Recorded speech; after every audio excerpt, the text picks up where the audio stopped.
Assalamualaikum warahmatullahi wabarakatuh. Pada kesempatan kali ini kita akan membahas tentang jual beli online. Apa sih jual beli online itu? Oke, yang pertama kita harus memahami apa itu jual beli. Menurut Kamus Besar Bahasa Indonesia, jual beli adalah persetujuan saling mengikat antara penjual, yakni pihak yang menyerahkan barang, dan pembeli sebagai pihak yang membayar harga barang yang dijual. Nah, menurut Rahmat Syafei, secara bahasa, jual beli adalah pertukaran sesuatu dengan sesuatu yang lain. Ya, jadi jual beli itu menukar, kalau untuk saat ini ya, menukar uang dengan barang. Kalau zaman dulu, sebelum ada uang, orang-orang zaman dulu itu menukar barang dengan barang lagi gitu ya, atau dengan alat tukar lainnya, bisa dengan emas, dengan perak ya, dengan dinar. Jadi secara bahasa katanya jual beli itu adalah pertukaran sesuatu dengan sesuatu yang lain. Nah, kemudian arti kata online ya, jual beli online. Yang tadi kita sudah bahas tentang arti kata jual beli. Kemudian sekarang online itu apa sih?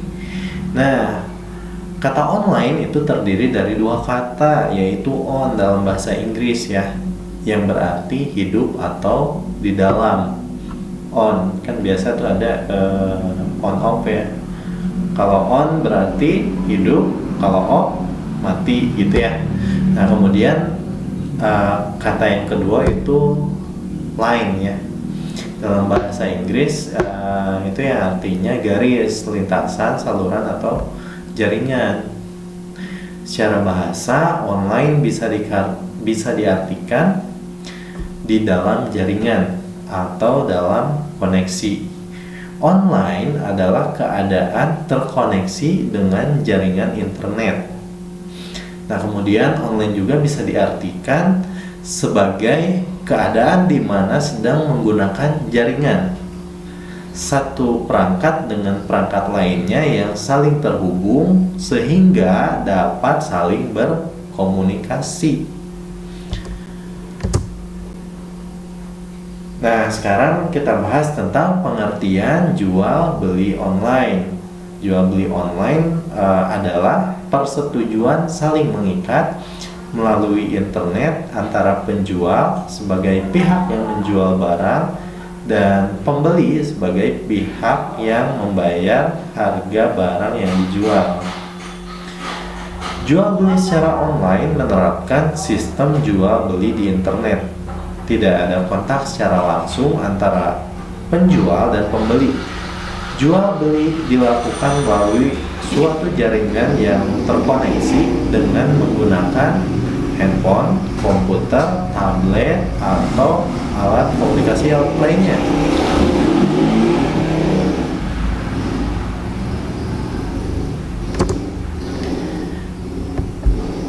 Oke, kemudian subjek dan objek jual beli online. Dalam transaksi jual beli online, penjual dan pembeli tidak bertemu langsung dalam satu tempat, melainkan melalui dunia maya. Ya, jadi antara penjual dan pembeli itu mereka tidak bertemu langsung, tapi transaksinya di dunia maya. Adapun yang menjadi subjek jual beli online tidak berbeda dengan jual beli secara konvensional, yaitu pelaku usaha selaku penjual yang menjual barangnya dan pembeli sebagai konsumen yang membayar harga barang. Nah, jadi subjek dan objek jual beli online, subjeknya itu tidak perlu hampir sama lah, bukan hampir sama ya, tapi sama dengan jual beli secara konvensional gitu ya. Jadi tidak ada perbedaannya. Penjualan dan pembelian online terkadang hanya dilandasi oleh kepercayaan. Artinya, pelaku jual beli online kadang tidak jelas sehingga rentan terjadinya penipuan. Nah, tidak sedikit pengalaman orang-orang yang bertransaksi atau jual beli secara online itu ada aja yang tertipu gitu ya. Ada aja yang tertipu. Tapi tidak sedikit juga atau lebih banyak orang yang bertransaksi secara online itu menyenangkan. Itu tidak sedikit juga gitu ya. Adapun yang menjadi objek jual beli online, tadi subjeknya udah kita bahas, sekarang objeknya. Objek jual beli online yaitu barang atau jasa yang dibeli oleh konsumen. Namun barang atau jasa tidak dilihat langsung oleh pembeli selaku subjek jual beli online. Sangat berbeda dengan jual beli secara konvensional, di mana penjual dan pembeli dapat bertemu dan melihat objek jual beli secara langsung, sehingga memungkinkan pembeli mendapatkan kepastian terkait dengan kualitas barang yang ingin dibelinya, sehingga sangat minim terjadi tindakan penipuan. Nah, jadi kalau membeli barang secara online itu kita kan hanya melihat gambarnya saja, atau mungkin kita melihat videonya, tidak bisa meraba barang yang ingin kita beli tersebut. Seperti itu. Jadi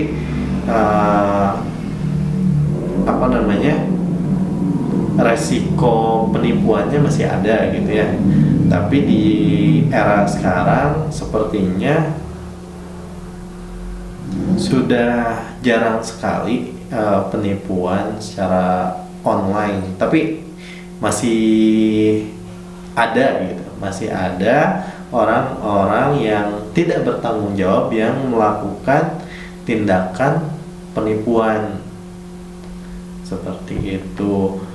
Kenapa tadi saya bilang sudah jarang orang yang tertipu. Karena mungkin di era sekarang orang-orangnya atau calon customernya itu sudah semakin cerdas karena banyak edukasi tentang jual beli online. Oke, kita lanjut ke proses transaksi jual beli online. Nah, proses bisnis pertama di dalam sistem e-commerce ini dinamakan information sharing. Dalam proses ini, prinsip penjual adalah mencari dan menjaring calon pembeli sebanyak-banyaknya. Sementara prinsip pembeli adalah berusaha sedapat mungkin mencari produk atau jasa yang diinginkan dan mencoba untuk mencari tahu penilaian orang lain terhadap produk atau jasa tersebut. Kemudian setelah aktivitas tukar-menukar informasi dilakukan, dalam proses bisnis selanjutnya adalah melakukan pemesanan produk atau jasa secara elektronik. Dua pihak yang bertransaksi haruslah melakukan aktivitas perjanjian tertentu, sehingga proses pembelian dapat dilakukan dengan sah, benar, dan aman. Pembelian antara dua entitas bisnis biasanya dilakukan melalui jaringan tertentu seperti EDI ya, atau Electronic Data Interchange, atau disebut juga extranet. Nah, di dalam proses bisnis ini ada 4 aliran entitas yang harus dikelola dengan baik, yaitu yang pertama flow of goods atau aliran produk, flow of information, aliran informasi, flow of money, aliran uang, flow of document, aliran dokumen. Nah, fasilitas e-commerce yang ada harus dapat mensinkronisasikan keempat aliran tersebut sehingga proses transaksi dapat dilakukan secara efisien, efektif, dan terkontrol dengan baik. Setelah transaksi usai dilakukan dan produk telah didistribusikan ke tangan konsumen, barulah proses terakhir yaitu aktivitas purna jual dijalankan.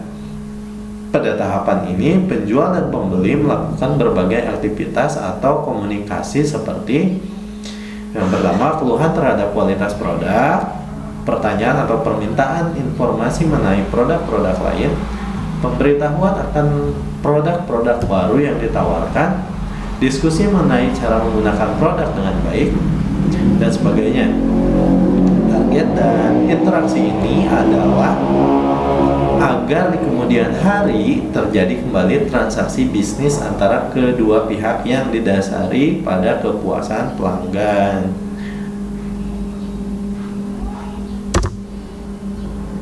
Ada dua hal utama yang biasa dilakukan oleh customer di dunia maya. Arena transaksi yang terbentuk karena adanya jaringan internet. Pertama adalah melihat produk-produk atau jasa-jasa yang diiklankan oleh perusahaan terkait melalui websitenya atau sering disebut juga online ads ya.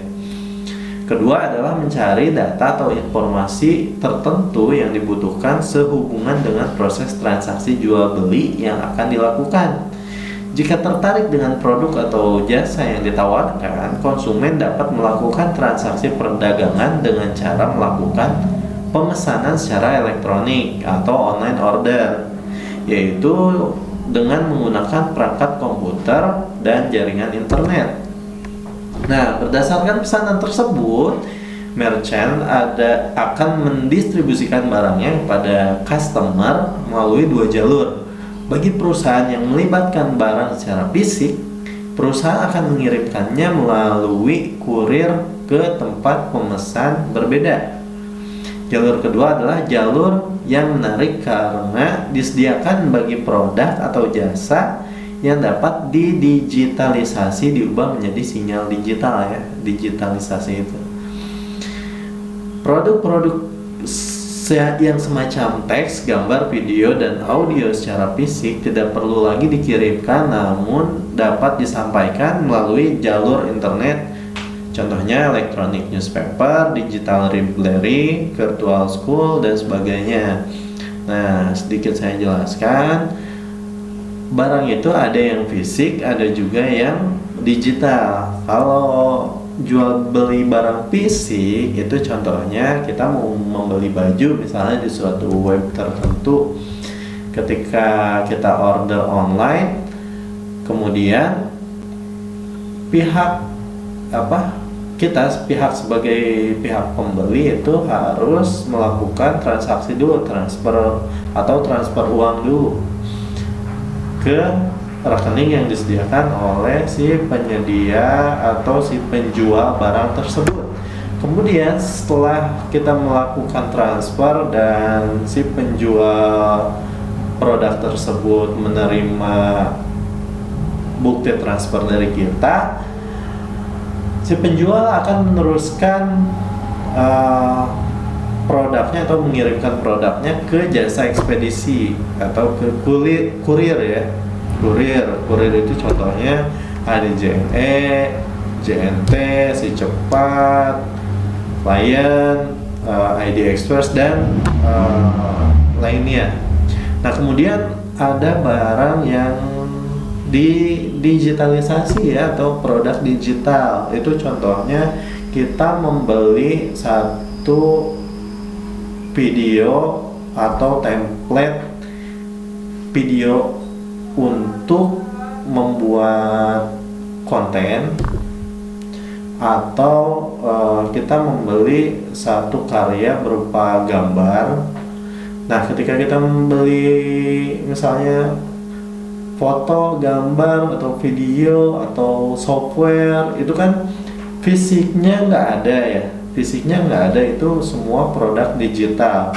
Nah, Produk digital tersebut bisa dikirimkan melalui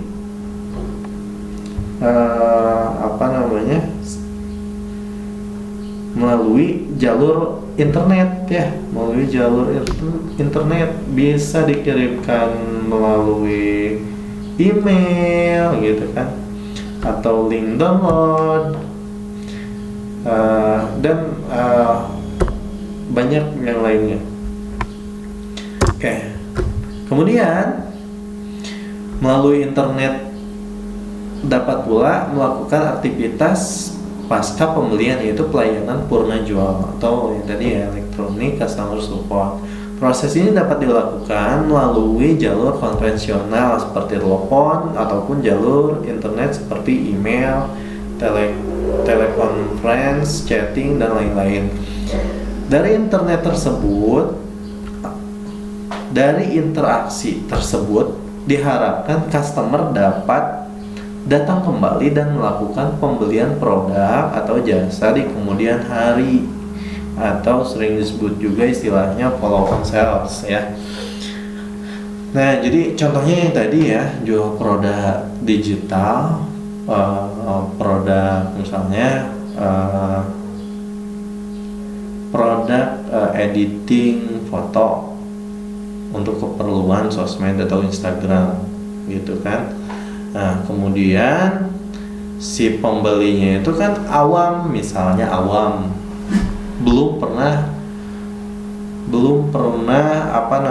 mencoba produk tersebut atau menggunakan produk tersebut. Nah, disediakanlah customer supportnya.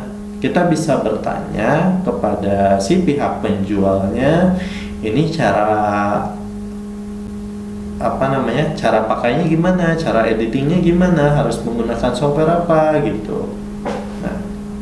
Nah, tujuannya tadi kenapa dia menyediakan layanan tersebut? Tujuannya supaya di kemudian hari dia bisa, atau dia mengharapkan customer itu datang lagi gitu untuk membeli produk atau jasa yang lainnya, seperti itu. Transaksi online dalam e-commerce menurut Kavaniles dan Nadal dalam Research Paper on Control Law, seperti yang dikutip oleh M. Sanusi Arsyad, memiliki banyak tipe dan variasi, yaitu yang pertama transaksi melalui chatting dan video conference, kemudian transaksi melalui email, dan transaksi melalui web atau situs. Transaksi melalui chatting atau video conference adalah seseorang dapat menawarkan sesuatu dengan model dialog interaktif melalui internet, seperti melalui telepon, chatting dilakukan melalui tulisan, sedang video conference dilakukan melalui media elektronik, di mana orang dapat melihat langsung gambar dan mendengar suara pihak lain yang melakukan penawaran dengan menggunakan alat ini. Jadi kayak video jadi si pembeli dia melihat barangnya yang seperti apa gitu kan ya. Kemudian mereka bisa melihat penjualnya itu siapa, yang mana orangnya gitu. Jadi mungkin harapannya supaya lebih percaya gitu, si calon pembelinya itu bisa lebih percaya, meskipun si calon pembeli tidak bisa meraba barangnya tuh kayak gimana gitu. Oke, yang kedua, transaksi dengan menggunakan email dapat dilakukan dengan cara yang mudah. Dalam hal ini, kedua pihak harus sudah memiliki email address ya, atau alamat email. Nah, selanjutnya, sebelum melakukan transaksi, customer sudah mengetahui email yang akan dituju dan jenis barang serta jumlah yang akan dibeli. Kemudian, customer menulis nama produk dan jumlah produk. alamat pengirimannya kemana, kemudian mau menggunakan metode pembayaran apa. Customer selanjutnya akan menerima konfirmasi dari merchants mengenai order barang yang dipesan. Nah, kemudian yang terakhir, model transaksi melalui web atau situs, yaitu dengan cara menyediakan daftar atau katalog produk yang dijual yang disertai dengan deskripsi produk yang dijual dalam web atau situs khusus yang telah dibuat oleh penjual. Pada model transaksi ini dikenal istilah order form dan shopping cart. Nah, kemudian kita lanjut ke materi tempat jual beli online. Di mana aja sih tempat jual beli online itu? Nah, ada beberapa tempat yang biasa ditempati oleh pelaku usaha jualan online ya. Yang pertama itu di marketplace. Pelaku usaha menjajakan produk yang dijual dengan mengunggah foto produk dan deskripsi produk yang dijual di marketplace. Marketplace tersebut telah menyediakan sistem yang tertata sehingga pelaku usahanya perlu menunggu notifikasi jika ada konsumen yang melakukan pembelian. Contoh dari marketplace adalah Shopee, Bukalapak, gitu kan, dan Tokopedia, kemudian ada JD.id, kemudian ada apa lagi? Akulaku dan lain sebagainya. Banyak banget gitu ya marketplace yang ada di Indonesia. Kemudian yang kedua, website. Seorang pelaku usaha online dapat membuat situs yang ditunjukkan khusus untuk berbisnis online. Situs tersebut memiliki alamat atau nama domain yang sesuai dengan nama toko online-nya. Untuk membuat situs dengan nama yang sesuai seperti itu, pelaku usaha harus membayar biaya hosting. Beberapa penyedia web menawarkan paket-paket situs dengan harga yang berbeda-beda. Ada yang termasuk template atau desain dari situs tersebut, atau ada pula yang terpisah. Ini tergantung paket yang dipilih oleh seorang pelaku usaha. Nah, ini contohnya ya, contohnya yang di bawah. Ada chlorismeindonesia.com, gitu, ada 101red.com. Jadi contohnya seperti itu. Nanti teman-teman bisa melihat contoh webnya itu seperti apa. Kemudian juga weblog. Pelaku usaha yang memiliki budget yang terbatas bisa mengandalkan weblog gratis seperti blogspot.com atau wordpress.com. Dengan format blog, pelaku usaha dapat mengatur desain atau foto-foto produk yang ia jual. Contohnya, nah ini contohnya ya, www.bajumuslimtermurah.blogspot.com gitu ya. Atau teman-teman bisa coba bikin web gratisan seperti ini, bisa menggunakan nama kalian gitu ya, atau bisa menggunakan nama toko kalian. Contohnya www.bajuwanita.com atau pakai nama www.namasiapa.com. Kemudian ada forum ya. Salah satu tempat berjualan secara online yang paling banyak digunakan adalah forum yang digunakan sebagai tempat jual beli. Biasanya forum ini disediakan oleh situs-situs yang berbasis komunitas atau masyarakat. Dari forum ini, seseorang dapat menemukan apa yang ia cari dan apa yang sebaiknya ia jual. Untuk mengakses dan membuat posting di sebuah forum, pelaku usaha diharuskan untuk login dulu ya, atau sign up terlebih dahulu untuk menjadi member dari situs tersebut. Nah, saya kasih contoh di sini dari kaskus.co.id. Kemudian media sosial. Salah satu sarana yang cukup efektif untuk berbisnis online adalah media-media yang menyentuh masyarakat secara personal, yaitu media sosial. Contohnya ada Facebook, Twitter, Instagram, dan lain sebagainya ya. Ada WA, ada Twitter gitu ya, ada YouTube juga gitu.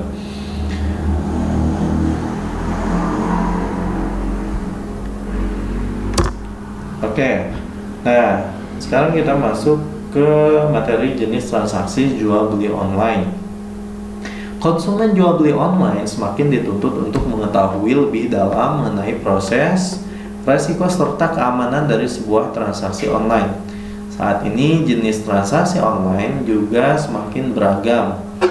Mulai dari jenis konvensional di mana pembeli dan penjual harus bertatap muka dalam melakukan proses transaksi, hingga yang menggunakan proses transaksi otomatis tanpa harus bertatap muka. Di Indonesia itu ada beberapa jenis transaksi jual beli online yang biasa dilakukan oleh konsumen jual beli online. Yaitu yang pertama, transfer antar bank ya. Transaksi dengan cara transfer antar bank merupakan jenis transaksi yang paling umum dan populer digunakan oleh para pelaku usaha atau penjual online. Jenis transaksi ini juga memudahkan proses konfirmasi karena dana bisa dengan cepat dicek oleh penerima dana atau si penjual. Prosesnya adalah pertama-tama konsumen mengirim dana yang telah disepakati, lalu setelah dana masuk, maka penjual akan mengirimkan barang transaksi yang dijanjikan. Kekurangan transaksi antar bank adalah diperlukannya kepercayaan yang tinggi dari para pembeli sebelum memutuskan mengirim dana. Di sini tidak jarang terjadi penipuan. Setelah dana terkirim, ternyata barang tak kunjung diterima. Kemudian ada sistem COD ya, atau cash on delivery.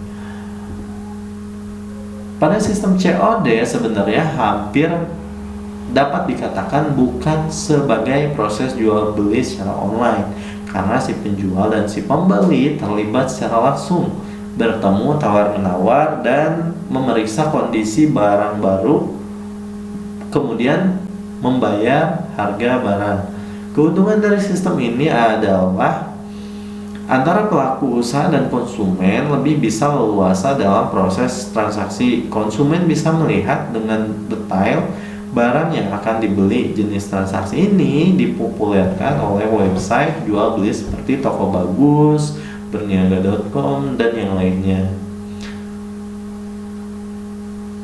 Kekurangan dari sistem ini adalah keamanan baik pelaku usaha maupun konsumen, karena boleh jadi pihak yang akan ditemui pelaku usaha atau konsumen adalah orang yang berniat jahat.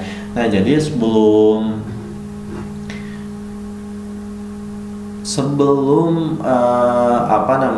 adanya sistem COD di marketplace seperti Shopee, Bukalapak, Tokopedia atau yang lainnya, zaman beberapa waktu yang lalu itu ada yang namanya Toko Bagus, Berniaga, dan yang lainnya. Jadi sistem jual belinya itu mereka bertemu dulu gitu. Jadi tidak melalui kurir seperti yang sekarang dilakukan oleh Shopee, Tokopedia, Bukalapak, dan yang lainnya. Jadi dulu itu antara si penjual dia diskusi di Toko Bagus gitu, Berniaga, mereka chatting, bisa ketemu di mana. Setelah itu mereka bertemu, kemudian si calon customernya bisa melihat barang-barangnya dulu. Nah, setelah cocok barulah melakukan transaksi jual beli. Nah, dulu itu seperti itu. Tapi untuk sekarang, sistem COD yang sekarang yang di marketplace itu lebih safe ya, lebih aman, karena ada pihak ketiga atau jasa ekspedisi atau si amang kurirnya yang mengatakan paket dari si penjual ke si pembeli gitu ya. Jadi untuk sistem COD sekarang nggak boleh dibuka dulu paketnya sebelum membayar paketnya ke jasa ekspedisi tersebut. Nah, seperti itu ya. Nanti ketika ada komplain ternyata barangnya tidak sesuai, bukan tanggung jawab dari kurirnya, tapi langsung aja mengajukan komplain ke pihak penjualnya melalui chat di Shopee gitu ya, atau chat di Bukalapak, Tokopedia, atau di Lazada, seperti itu. Oke, kita lanjut. Kemudian ada yang melakukan transaksi melalui kartu kredit ya. Kartu kredit ini itu merupakan alat pembayaran yang semakin populer. Selain memberikan kemudahan dana proses verifikasi, pembeli juga tidak perlu melakukan semua tahapan transaksi. Akan tetapi karena tidak semua pembeli mempunyai kartu kredit, sehingga cara pembayaran ini menjadi pilihan kedua gitu. Bahkan pengguna dengan kartu kredit pun akan berusaha memastikan bahwa toko si pelaku usaha memiliki tingkat keamanan yang tinggi guna menghindari tindakan pencurian data oleh pihak-pihak tertentu.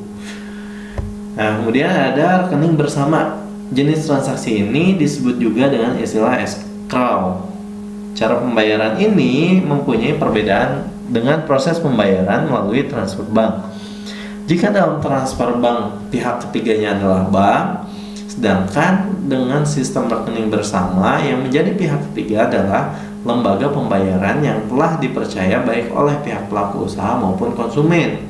Prosesnya yaitu pertama konsumen mentransfer dana ke pihak lembaga rekening bersama.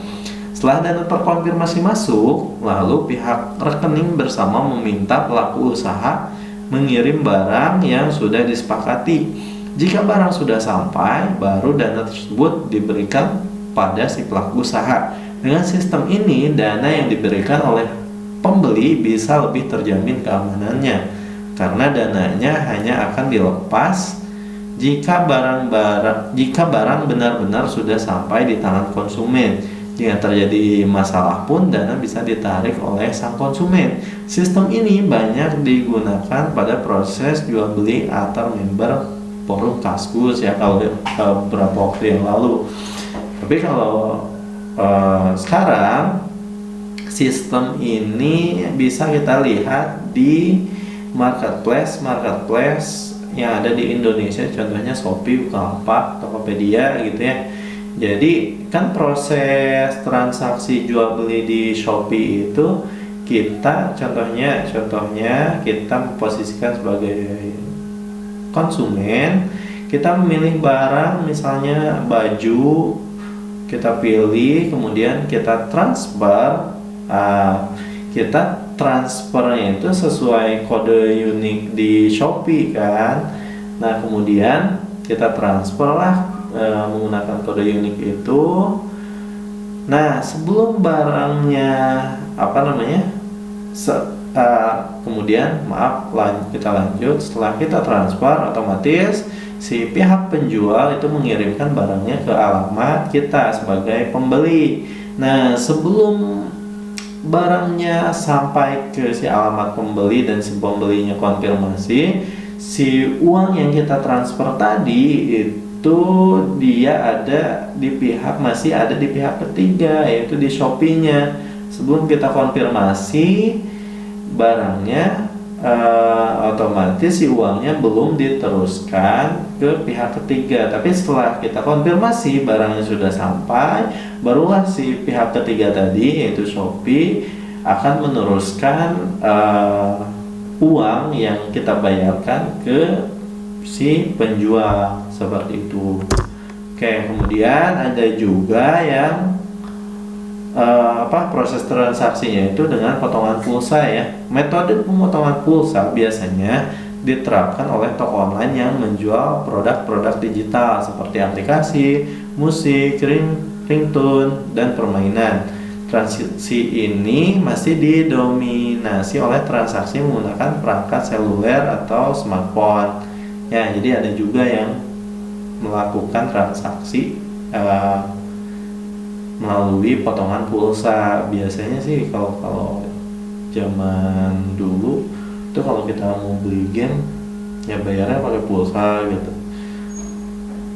seperti itu. Nah, alhamdulillah materi ini sudah selesai, dan nanti kita ada materi lanjutan lagi di video berikutnya. Untuk pertemuan sekarang kita cukupkan sekian, hanya ini yang ingin saya bagikan, mudah-mudahan bermanfaat.